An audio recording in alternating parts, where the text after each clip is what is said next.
IRGC is trying to achieve a better control within Iran. جیسے Hormuz کا leverage ہے، اس کی ایک شیلف لائف ہے جی، اب کب تک اس کو پلے کر سکتے ہیں. میں یہ نہیں کہہ رہا ایران کو کہ وہ غلط کر رہا ہے، لیکن I think they are over playing their hand. ایک وار ہو رہی ہے ایران کی، اس وار کے دوران ہی آپ کا اسٹریٹجک پارٹنرشپ ہو رہا ہے ترکیہ اور سعودی عربیہ کے ساتھ.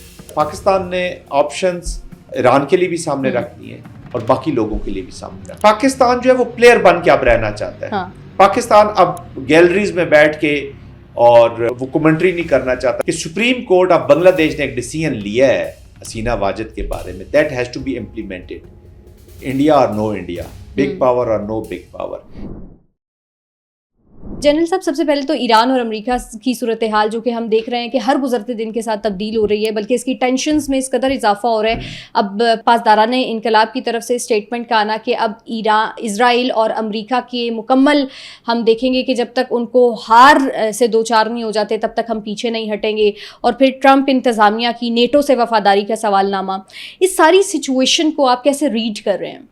جی بسم اللہ الرحمن الرحیم. علی جی، ایک تو بڑی کمپلیکس سچویشن ہے اور with every passing day further complex ہوتی جا رہی ہے. اب تو پہلے یہ شروع ہوا، ایک وار شروع ہوئی نیوکلیئر کے کانٹیکسٹ کے اوپر، ایک پولیٹیکل آبجیکٹیوز کے اوپر. وہاں سے یہ شفٹ ہوئی ایک نئے جو لیوریج اسٹیبلش کیا گیا یا جو ایک نیا جیو پولیٹیکل سچویشن کریٹ ہوئی ہرمز کی وجہ سے، اور وہ نیوکلیئر سے پہلے آ کے اس وار میں ایک امپورٹنٹ رول کے طور پہ کھڑی ہو گئی. پھر اکنامک ہم دیکھتے ہیں کہ سینکشنز یا اکنامک پریشرز بلڈ کیے گئے، اکنامک کوریجن بلڈ کی گئی. اور اب اس کے ساتھ ساتھ ایران نے ونس فار آل کا جو میں ہمیشہ کہتا تھا کہ ایران چاہتا ہے کہ اس جنگ کو میں آخری جنگ کے طور پر لڑوں. اب جو ایران کی جو سچویشن ہے یہ ملٹی فولڈ ہے. اس کو میں ہمیشہ ٹو فولڈ تو کم از کم ہے ہی ہے. ٹو فولڈ ان اے وے کہ اپیرنٹلی تو لگ رہا ہے کہ امریکہ کو چیلنج کیا جا رہا ہے، لیکن IRGC کی طرف سے امریکہ کو چیلنج بھی کیا جا رہا ہے وچ از اراؤنڈ 70-75%، لیکن 20 سے 30% وہ ڈومیسٹک آڈینس کو بھی ایڈریس کر رہے ہیں. IRGC is trying to achieve a better control within Iran. میں نے کل کالاباف صاحب کا ایک انٹرویو دیکھ رہا تھا، جو بات چیت وہ کر رہے تھے وہ سن رہا تھا، اور اس میں انہوں نے کہا کہ جی ہم ایک کتنی بڑی نوبل وکٹری لے رہے ہیں، ہمیں کتنی بڑی شکست دے رہے ہیں امریکہ کو، لیکن انفارچونیٹلی ایران کی جو عوام ہے وہ اس جیت کو سیلیبریٹ ویسا نہیں کر رہی جیسا ان کو کرنا چاہیے. ہاں exactly. Meaning there are undercurrents. اس کا مطلب ہے کہ عوام جو ہے ایران کے اندر بھی وہ وار سے تھوڑے اریٹیٹ ہو رہے ہیں. کوئی بھی نیشن ہو، ٹھیک ہے، ایک وار مسلط کی گئی، let there be no doubt کہ یہ وار ایران کے اوپر مسلط کی گئی ہے. ایران نے اس کو اچھے طریقے سے مینیج کی ہے، لیکن آپ کے پروگرام میں 3-4 دفعہ کہہ چکا ہوں کہ ایک لیوریج ہے جیسے ہرمز کا لیوریج ہے، اس کی ایک شیلف لائف ہے جی، اب کب تک اس کو پلے کر سکتے ہیں. پھر وار ہیز اے ڈوئل. اب ایران کے اندر بھی کئی لوگ ایسی اس سوچ پہ مبتلا ضرور ہیں کہ جب ایک آپ کو ایگزٹ پوائنٹ یا ایک اچھا ایگزٹ پوائنٹ، اگر آپ اسلام آباد میمورنڈم آف انڈرسٹینڈنگ کو دیکھیں، اس کے اندر لوگ پہلے اکنامکس کی بات کرتے ہیں، میں پہلے وار کی ہیومینٹی کی بات کرتا ہوں. سب سے پہلی چیز ہے کہ سیز فائر ہو رہا ہے جی، مکمل جنگ کا خاتمہ ہوگا، لیبنان کے اندر جنگ کا خاتمہ ہوگا. اس کے بعد آپ کو ہرمز کا آلموسٹ کنٹرول، آپ کو کنٹرول مینجمنٹ کے کانٹیکس میں لے لیں. پھر $400 بلین آپ کو، $300 ارب آپ کو مل رہے تھے، $300 ارب مل رہے تھے فار دا ریکنسٹرکشن، اور جو بھی نام آپ اس کو دیکھ لیں، اور 100 بلین آپ کو فروزن ایسٹس میں سے مل رہے ہیں. پھر آپ کو تیل کی جو آپ ترسیل ہے آپ کو اجازت مل رہی ہے. You are getting back to the world. Still why not? تو یہ سمجھ آپ پھر بھی اس جنگ سے کیوں نہیں جاتے؟ تو یہ سوال آپ کو اس کی وجہ کیا نظر آتی ہے جنرل صاحب کہ تمام تر اگر میں یہ مکمل کر لوں فکرہ کہ یہ سوال جو ہے یہ ایران کی عوام کے ذہنوں میں بھی بیٹھ گئے. ایک پروٹریکٹڈ کانفلکٹ کے اندر آپ بہت زیادہ عرصہ اپنے لوگوں کو نہیں رکھ سکتے، اور جو کنٹریز لمبے کانفلکٹ کے اندر چلی جاتی ہیں، آلریڈی آپ 47 ایئرس کے کانفلکٹ سے نکل رہے ہیں، آپ کی عرب ورلڈ کے اندر ایک سچویشن ہے. میں یہ نہیں کہہ رہا ایران کو کہ وہ غلط کر رہا ہے، لیکن I think they are over playing their hand. اور آپ نہیں سمجھتے جنرل صاحب کہ یہ جو ہرمز والا معاملہ ہے اس کو بھی بہت زیادہ اوور پلے کیا گیا ہے, چونکہ یہ کارڈ تھا ایران کے پاس, اس کو انہوں نے اب بہت زیادہ اوور پلے کر دیا ہے. دیکھیے ایران ایک تو اس کی مینجمنٹ کے کانٹیکسٹ میں اپنے ریجن کے ساتھ جڑ رہا تھا, لیکن مجھے لگتا ہے کہ ایران نے ذہن میں یہ بنا لیا کہ میں فار ایور جو ہے وہ اس ہرمز کا فائدہ اٹھانا چاہوں گا, تاکہ جو بھی لیویز ہیں یا جو میں نے اس پہ لینی ہے, جتنا بھی میں پیسہ بنا سکتا ہوں اس کو بناؤں, because they don't trust Americans. Trust deficits ہے, وہ یہ ٹرسٹ کر ہی نہیں رہے امریکہ کے اوپر کہ یہ ہمیں کوئی نہ کوئی سینکشنز ہماری مکمل طور پہ ریموو کرے گا. ان کو ڈر ہے کل یہ سینکشنز بھی لگا دیں گے, ان کو ڈر ہے کہ یہ جو $300 ارب کہہ رہے ہیں کہ یہ ہمیں دیں گے ہی نہیں, تو وہ اپ فرنٹ کافی حصہ اس ڈیل کا لینا چاہتے ہیں. اچھا جنرل صاحب, آپ نے ایک اسٹیٹمنٹ ابھی کہی, اور وہ یہ کہ ایران اس جنگ کو آخری جنگ کے طور کے اوپر لڑنا چاہ رہا ہے, اور وہ ظاہر ہے کہ ٹرسٹ ڈیفیسٹ بھی ہے اور باقی بہت ساری چیزیں بھی ہیں. آپ ایران کے اس نظریے کو جیتتا ہوا دیکھ رہے ہیں؟ یہ وار بڑی انپریڈکٹیبل چیز ہوتی ہے, اس کی انسرٹینٹیز ہوتی ہیں. It is a name of uncertainties. تو نو بڈی نوز کہ یہ آگے کدھر لے کر جائے گی. لیکن کچھ عرصہ پہلے تک میں ایران کو اسٹریٹجیکلی ویری ویل آف سمجھ رہا تھا کہ بہت اچھی جگہ پہ ہے. کچھ عرصہ پہلے تک اس لیے میں کہہ رہا ہوں کہ آپ دیکھیں عرب ورلڈ کے اندر دوبارہ جو ایک کانفیڈنس بلڈنگ میئرز پہلے لی گئیں, یا جو ریسٹرینٹ آیا سعودی عربیہ کی طرف سے, قطر کی طرف, جو حوثیز کو آپ نے ایکٹیویٹ کیا ہے, وہ that is a very dangerous phenomena. وہ حوثیز ابھی امریکہ کو تو پتہ نہیں کتنا نقصان پہنچا رہے ہیں, حوثیز پتہ نہیں اسرائیل کو تو کتنا نقصان پہنچائیں گے.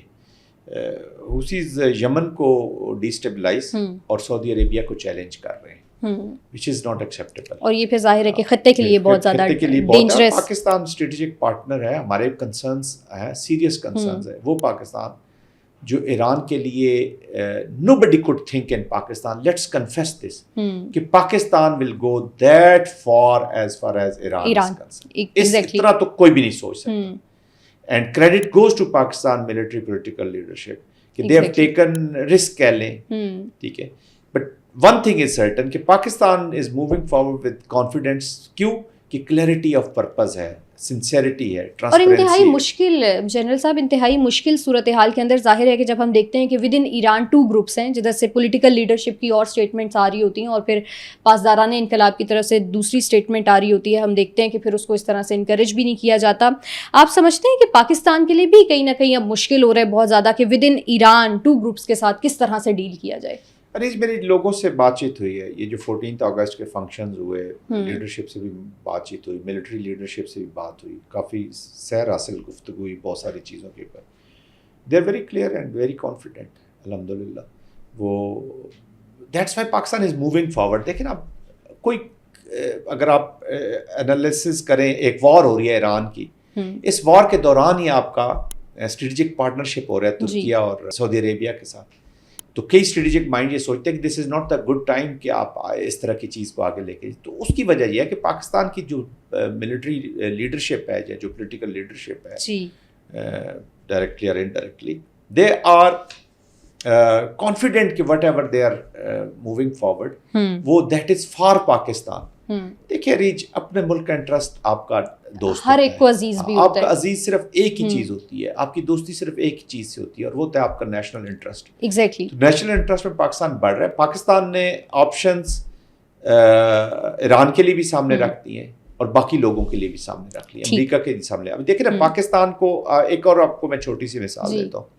جب غازہ بورڈ میں گئے آپ, پیس بورڈ میں, تو لوگوں نے بڑی کرٹیک کی کہ پاکستان کو نہیں ہونا چاہیے, نہیں ہونا چاہیے. اچھا, پاکستان کا معذرت کے ساتھ ہمارا ایک کلچر بن گیا کہ جو بھی ہم کام کریں تو وہ ایک وہ اسپرنگ والا وہ نہیں ہوتا, گردن ہلتی رہتی کسی چیز کی, وہ میں نام نہیں لینا چاہوں, تو ہر چیز میں ہم نو نو نو نو کرنا شروع کر. دس از ناٹ گڈ.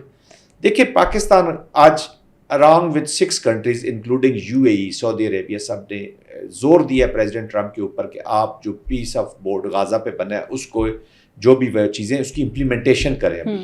ہم آپ کے ساتھ اسی لیے شامل ہیں. اینڈ کمپیل اسرائیل, جو اس میں سے نکلنا چاہتا ہے, کہ وہ اس کے اوپر واپس آئے. تو پاکستان جو ہے وہ پلیئر بن کے اب رہنا چاہتا ہے.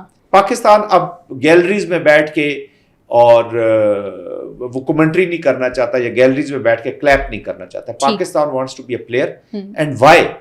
for the stability. That's why Pakistan is called a net stability provider. یہ وہ کریکٹر ہے پاکستان کا. اور ایز آئی سیڈ کہ پاکستان کی ملٹری لیڈرشپ کم از کم از ویری کانفیڈنٹ کہ whatever they are doing in the best interest of the state. ٹھیک. اچھا جنرل صاحب, میں بھارت کے حوالے سے بھی گفتگو کرنا چاہ رہی ہوں. میں دیکھ رہی ہوں کہ بھارت کے لیے ہر گزرتے دن کے ساتھ بہت مشکلات ہوتی جا رہی ہیں. سب سے پہلے تو میں بنگلہ دیش کے کانٹیکسٹ میں بات کروں گی, اور بنگلہ دیش نے یہ کنڈیشن لگائی ہے بھارت کے اوپر کہ ہم بھارت کا دورہ تب تک نہیں کریں گے. بنگلہ دیش کے جو پرائم منسٹر ہیں طارق صاحب, وہ تب تک وہاں پر نہیں جائیں گے جب تک بھارت شیخ حسینہ واجد کو واپس بنگلہ دیش کے حوالے نہیں کرتا ہے. آپ کیسے دیکھ رہے ہیں یہ جو بنگلہ دیش کی طرف سے ایک کنڈیشن لگائی گئی ہے, یا یہ جو ایک پریشر ہے بھارت کے اوپر, اس کو بھارت اس طرح سے لے گا بھی جس طرح سے بنگلہ دیش جو کریٹ کرنے کی کوشش کر رہا ہے؟ دیکھیے, اس وقت بنگلہ دیش نے یہ ثابت کرنے کی کوشش کی کہ no more backyard of the Indian policy. میں نے کل ہی رات کو اس پہ ٹویٹ بھی کیا, اور بڑے انٹرسٹنگ انڈین آڈینس جو ہے وہ بڑا زبردست ایکٹیو ہو جاتے ہیں, اور ان کو the way they are abusing and the way they go down اپنے کریکٹر کے مطابق بنگلہ دیش کو. بنگلہ دیش دیکھیں 15 سال ایگزائل میں رہے ہیں طارق رحمان صاحب, اور انہوں نے جو مصیبتیں جھیلی ہیں وہ بیکاز آف نیو دلیز اپروچ. حسینہ واجد کے جو ڈیسیژنز آئے ہوئے ہیں بنگلہ دیشی کورٹ سے, that's how you put weight into your institutions. کہ supreme court of Bangladesh نے ایک ڈیسیژن لیا ہے حسینہ واجد کے بارے میں, that has to be implemented, India اور نو انڈیا, بگ پاور اور نو بگ پاور. تو آئی تھنک طارق رحمان صاحب نے یہ اور ان کی حکومت نے اس چیز کا مظاہرہ کیا ہے کہ وہ اسٹریٹجک اٹانومی انہوں نے جو جس کے لیے اتنی قربانیاں دی ہیں, بچے شہید ہوئے ہیں ان کا وہ اسٹوڈنٹ شہید ہوا الیکشن کے بیچ میں, جس کے الزام جو ہے وہ آف کورس مرڈر کے چارجز ہیں. میس گریوز بنائی حسینہ واجد ہیں. حسینہ واجد ایک ایسی کرمنل تھیں جنہوں نے مرڈرز ان کے نام پہ ہیں, لوٹنگ ہے, she has been plundering the wealth of Bangladesh, اور عام بنگلہ دیشی کا پیسہ لوٹ کے گئی ہیں. And then you were a puppet of India. اب انڈیا کہہ رہا ہے کہ جی ہم اپنے پپٹس کو سنبھالنا جانتے ہیں. دیکھیں دلائی لاما کے کانٹیکسٹ میں بھی آپ کو یاد ہوگا وہ سٹانس لیتے ہیں, یس وہ اپنے پپٹس کو لک آفٹر کر کے یہ بتانا چاہ رہے ہیں کہ جو بھی ہمارے لیے کام کرے گا ہم اس کو پروٹیکٹ کریں گے ٹو ڈی اسٹیبلائز. لیکن یہ پروٹیکشن کب تک رہے گی جنرل صاحب, اگر آپ دوسرے ممالک کو اتنا نقصان پہنچا رہے ہیں اور پھر وہ آوازیں اٹھانا شروع دیکھیں بنگلہ دیش نے یہ جو ابھی اڈاپٹ کیا ہے پالیسی, اس لیے انہوں نے 3-4 چیزیں اپنی ثابت, ایک تو انہوں نے اپنی ساورینٹی کو ثابت کیا ہے, انہوں نے اپنی اسٹریٹجک اٹانومی کو ثابت کیا ہے, انہوں نے پھر نان انٹرفیئرنس کی پالیسی کو سامنے لایا کہ آپ کسی اور ملک میں انٹرفیئر نہیں کر سکتے, and we are not a backyard of New Delhi. اب انڈیا کیا, انڈیا سمجھتا ہے کہ ان کو بجلی, چونکہ ان کا پرابلم ہے بنگلہ دیش کا, ان کو بجلی چاہیے, ان کو رائس چاہیے, یہ جائیں گے کدھر؟ سو دے ویپنائز ایوری تھنگ. جب دشمنی پہ آتے ہیں پانی کو ویپنائز کر دیں گے, انسانوں کو لائف کو ویپنائز کر دیں گے. یہ وہ لوگ ہیں جو مدرسوں اور یہ وہ لوگ ہیں جو مساجد کے اوپر حملہ کر کے ان کو 7 سال کا انہوں نے, ہمارا ارتضیٰ کی شہادت ہوئی, 4 سال کی ہوا تھی ہماری چھوٹی سی بچی, ان کو شہید کر کے یہ پرومیننٹلی اپنی عوام کو بتاتے ہیں. تو I think India has become a fake and روگ اسٹیٹ. اچھا جنرل صاحب مجھے یہ بھی بتائیے, اور ابھی آپ نے نیپال کا بھی ذکر کیا, میں نیپال کی طرف ہی آ رہی ہوں. آرمی چیف ان کے گئے نیپال بنتے کرنے, کیونکہ اب ان کی پولیٹیکل لیڈرشپ پہ تو کسی کو بلیف ہے نہیں. تو لائک بنگلہ دیش, نیپال کے ابھی تک تو جو خبریں آ رہی ہیں, آرمی چیف ان کی کوشش کر رہے ہیں کہ کسی طریقے سے نیپالی وزیر اعظم سے ملاقات کر سکے, لیکن ابھی تک مسلسل ریفیوز کر رہے ہیں. تو یہ جو آپ پہلا بنگلہ دیش کی طرف سے انکار دیکھ رہے ہیں, دوسرا ہم نیپال کی طرف سے انکار دیکھ رہے ہیں, اب آپ کیا دیکھ رہے ہیں؟ یہ جو اکھنڈ بھارت کی تصویر اب دنیا کو نظر آ رہی ہے, ان کی آنکھیں کھل گئی ہیں سب کی؟ ڈھیٹ ہڈی ہیں, دنیا کی نظریں کھل گئی ہیں, لیکن یہ کوئی نہ کوئی اپنا they have the qualities and capacities and capabilities کہ یہ لوگوں کو بے وقوف کچھ عرصہ اور بنا سکیں گے. اپنی عوام کو تو انہوں نے بے وقوف بنا دیے. دیکھیں بھارت اس وقت ایک ڈسرپشن پیدا کرنے والا ملک بن چکا ہے.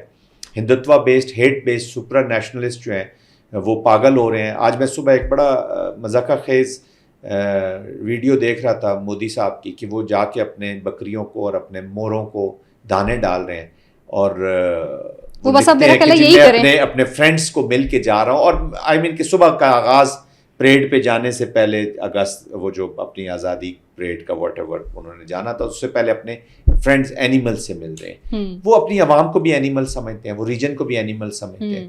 اور اتنا نیچرل تھا کہ کیمرہ مین نے بڑے خوبصورت ان کے اینگل بنائے. تو ایک ٹک ٹاک پرائم منسٹر نے پوری انڈین نیشن کو ایک ٹک ٹاک نیشن بنا دیا ہے. ہو آر چیمپئن، وشو گرو ہیں، دنیا کا استاد بننا چاہتے ہیں، ایکسپینشنسٹ پالیسیز ہیں، لیکن فلموں میں اور فکشن میں بہت بڑی طاقت ہے. ٹھیک، بہت شکریہ جنرل صاحب آپ کا. آپ لوگوں سے ملاقات ہوگی نیکسٹ پوڈ کاسٹ میں. اللہ حافظ.